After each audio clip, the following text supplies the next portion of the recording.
거룩하신 하나님, 이 시간에 하나님을 예배하며 하루를 시작합니다. 말씀 가운데 은혜를 주옵시고 또한 기도 가운데 응답하시는 하나님을 경험하게 하여 주시옵소서. 예수님의 이름으로 기도드립니다. 아멘. 찬송가 545장입니다. 이 눈에 아무 증거 아니 배여도 믿음만을 가지고 선을 걸으며 이 귀에 아무 소리 아니 들려도 하나님의 약속 위에 서리라. 걸어가세 믿음 위에 서서 나가세 의심 버리고 걸어가세 믿음 위에 서서 눈과 귀에 아무 증거 없어도 이 눈이 보기에는 어떠하든지 이미 얻은 증거대로는 믿으며 이 마음에 의심 없이 살아갈 때에 우리 소원 주 안에서 이루리. 걸어가세 믿음 위에 서서 나가세 의심 버리고 걸어가세 믿음 위에 서서 눈과 귀에 아무 증거 없어도 주님의 거룩함을 두고 맹세한 주 하나님 아버지는 참 미쁘다. 그 귀한 모든 약속 믿는 자에게 능치 못할 무슨 일이 있을까. 걸어가세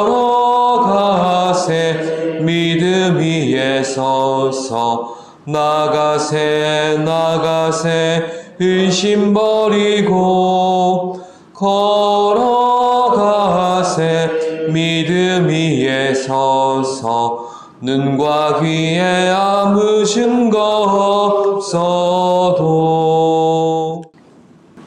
이 새벽 주시는 말씀은 시편 16편 1절에서 2절까지 말씀입니다.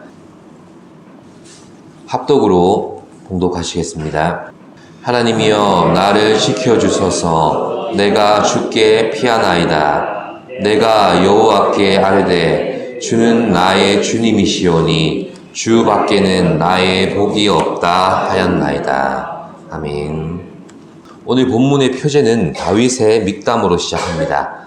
믹담이란 돌판에 글자를 새기는 행위를 의미합니다. 보통 어떤 인물의 업적을 기리기 위해 그 업적을 기록한 기념비를 세우지 않습니까? 본문도 하나님을 향한 다윗의 신앙 고백이 시의 내용으로 나오고 있습니다.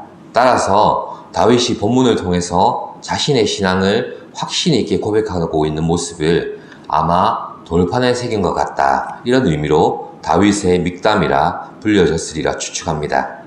지금까지 묵상한 시편의 내용들 가운데 고난 가운데 있던 시편 기자들의 한결같은 고백이 있었습니다. 그것은 하나님만이 성도의 피난처가 되신다는 고백이었습니다. 성도가 어려운 문제를 만날 때 다른 피할 길들이 없었다는 말이 되기도 하고 또 그 길들이 막혀 있더라는 말도 됩니다. 때로는 우리가 우리 마음대로 하나님의 뜻을 벗어나서 나의 길을 걸어갈 수 있는 것처럼 여겨집니다. 내가 원하는 삶을 살 수 있도록 신호 하나 없는 넓고 큰 대로가 열려져 있는 것처럼 유혹을 느낄 때도 있습니다.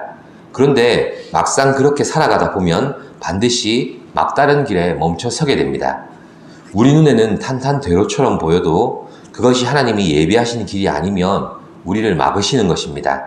막지 않으시면 언제든지 폭주할 수 있는 우리의 본성을 아시기 때문에 그렇게 하십니다. 세상의 많은 인생들이 이러한 막다른 길에 다다르거나 인생의 장애물을 만나게 되면 길을 잃어버립니다. 하지만 하나님께서는 당신의 백성들이 죄의 길로 폭주하기 전에 멈춰 세우시고 거기서 방향을 잃지 않도록 하나님의 말씀을 주십니다. 이 말씀을 붙잡고 우리는 인생의 길을 수정하고 돌이켜 하나님께로 나아갈 수 있는 것입니다. 그렇기에 오늘 본문에서 다윗은 성도가 하나님을 피난처로 삼는 것이 복이라고 고백합니다. 다시 한번 1절 말씀을 합독하시겠습니다. 하나님이여 나를 지켜주소서 내가 주께 피하나이다. 아멘. 우리는 앞선 다윗의 탄원 시들을 통해서 다윗이 위기를 만날 때마다 의지하고 기댈 수 있는 사람과 장소가 없었다는 사실을 계속 확인할 수 있었습니다. 그의 상황은 사냥꾼이 활 시위를 당기듯이 자신을 언제나 겨누고 있고 밤에도 어두운 데서 자신을 노리고 있다고 고백하지 않았습니까? 이처럼 모든 어려움을 홀로 감당할 수밖에 없었던 절망적인 상황에 종종 내몰렸던 것 같습니다. 그런데 사람은 도저히 위로할 수 없는 그런 상황 속에 하나님의 말씀이 언제나 그의 곁에 있었고 고통 속에서 하나님의 말씀이 오히려 살아 역사하는 것을 직접 경험한 장본인이 또한 다윗입니다. 우리가 사용하는 말처럼 멘탈이 탈탈 털려서 정신을 차릴 수 없는 지경에 이르렀을 때 하나님은 그를 안전한 곳으로 이끄시고 그의 대적의 모든 괴교를 무력화시키셨습니다. 사실 우리는 은연중에 남들처럼 평범하게 살기를 바라기도 합니다. 먹고 사는 것에 크게 스트레스 받지 않을 정도로만 살고 싶고 큰 근심이나 대적을 안 만났으면 좋겠고 또 큰 질병을 만나지 않고 비교적 평안히 살기를 원합니다. 그러면서 신앙도 적당하게 유지하면서 살 수 있는 그런 방법은 없는지 고민해 본 적은 혹시 없으십니까? 그런데 우리를 향한 말씀의 길은 우리 생각과 방법으로는 안 되는 길로만 우리를 인도하신다는 사실을 계속 경험하게 하십니다. 하나님은 이미 되게 하시고 이루어 놓으신 길로 우리를 인도하십니다. 하지만 우리의 믿음이 한없이 작아서 그 길이 너무 좁아 보입니다. 그래서 하나님은 고난을 통해 우리의 믿음의 눈을 여시고 우리 믿음의 지경을 확장시켜 주시는 것입니다. 우리의 믿음이 성장하는 것처럼 느껴지는 것이 우리의 노력이나 경건 때문이 아니지 않습니까? 하나님이 우리의 믿음을 통해 역사하시기 때문에 하나님이 직접 믿음을 연단하시는 것입니다. 그래서 현실에 집착하고 안주하기를 원하는 우리 믿음의 눈을 들게 하시고 하나님을 바라보도록 말씀으로 우리 묵은 심령의 지경을 기강하시는 것입니다. 그래서 2절에서 이렇게 말씀합니다. 함께 보시겠습니다. 내가 여호와께 아뢰되 주는 나의 주님이시오니 주 밖에는 나의 복이 없다 하였나이다. 아멘. 이 고백을 우리로 하여금 반드시 고백하게 만드십니다. 주 밖에는 나의 복이 없음을 고백하게 된 결정적인 근거는 어디에 있습니까? 바로 주는 나의 주님이라는 확신 때문입니다. 본문에서 내가 여호와께 아랜다 이렇게 시작하는 것처럼 여호와 하나님이 주권자이심이 변치 않는 진리입니다. 하지만 그 주님이 바로 나의 주님이심을 안다는 게 중요한 것입니다. 믿음은 여기서 비롯되는 것입니다. 믿음은 하나님을 알므로써 거기서 발생하는 것이고 거기서 성장하는 것입니다. 그리고 이 알은 우리에게서 나오는 것이 아니라 하나님 스스로가 자신이 과연 믿을 만한 분이신지 우리에게 알게 하시는 것입니다. 그런데 우리는 하나님이 우리에게 자신을 나타내시는 만큼 다 이해할 수도 다 받아들일 수도 없는 존재입니다. 그래서 우리의 겸손이 말씀 안에서 늘 빛나는 것입니다. 그렇습니다. 오늘 시인은 먼저 주는 나의 주님이심을 믿음으로 고백합니다. 이 신뢰와 확신은 하나님을 알므로 고백되어진 것이고 하나님이 자신을 스스로 계시하는 데서 비롯된 것입니다. 우리는 말씀을 통해서 계시하시는 하나님을 만나며 말씀에 붙들린 만큼 나의 주님으로 고백할 수 있다는 사실을 알아야만 합니다. 그래서 시인은 이 지식과 신뢰를 가지고 확신에 찬 목소리로 고백하고 있습니다. 주 밖에는 나의 복이 없다는 것입니다. 주는 나의 주님, 내 주님이심을 깨닫고 나니 이제 하나님을 기뻐하게 되더란 말입니다. 하나님을 기뻐하는 게 우리에게 주어진 믿음의 목적이기 때문입니다. 여기서 사용된 복은 토브라는 단어입니다. 주님 외에는 나에게 어떤 선한 것도 없고 어떤 좋은 것도 없으며 기쁨도 없다. 이런 고백이 됩니다. 다윗은 하나님을 알게 되고 고백하게 된 그 자체를 지금 기쁨으로 여기고 있는 것입니다.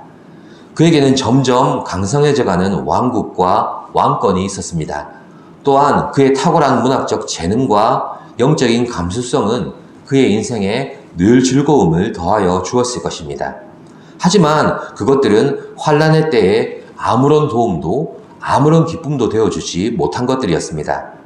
언제나 한결같이 참된 기쁨과 선을 베푸시는 이는 하나님밖에 없음을 기뻐하는 다윗의 고백이 바로 주밖에는 나의 복이 없다는 고백입니다. 사랑하는 성도 여러분, 주는 나의 주님이심을 확신하십니까? 주밖에는 나의 복이 없다는 것을 진정으로 기뻐하고 계십니까? 오늘 이 다윗의 신앙 고백이 돌에 새겨진 것처럼 우리의 신비에 새겨져서 하나님의 말씀 앞에 겸손한 삶을 살아가는 성도가 되시기를 기도합니다. 기도하겠습니다. 살아계신 주님, 다윗의 고백처럼 주는 나의 주님이시요 주밖에는 나의 복이 없음을 늘 말씀 안에서 발견하고 고백하는 복된 성도가 되게 하여 주시옵소서. 그러한 삶 가운데에 하나님이 우리의 피난처가 되시고 우리의 모든 기쁨이 되시며 우리의 모든 복의 근원이 되심을 늘 경험하며 살아가는 복된 하루가 되게 하여 주시옵소서. 감사드리며 예수님의 이름으로 기도드립니다. 아멘. 하늘에 계신 우리 아버지, 아버지의 이름을 거룩하게 하시며 아버지의 나라가 오게 하시며 아버지의 뜻이 하늘에서와 같이 땅에서도 이루어지게 하소서. 오늘 우리에게 일용할 양식을 주시고 우리가 우리에게 잘못한 사람을 용서하여 준 것 같이 우리 죄를 용서하여 주시고 우리를 시험에 빠지지 않게 하시고 악에서 구하소서. 나라와 권능과 영광이 영원히 아버지의 것입니다. 아멘.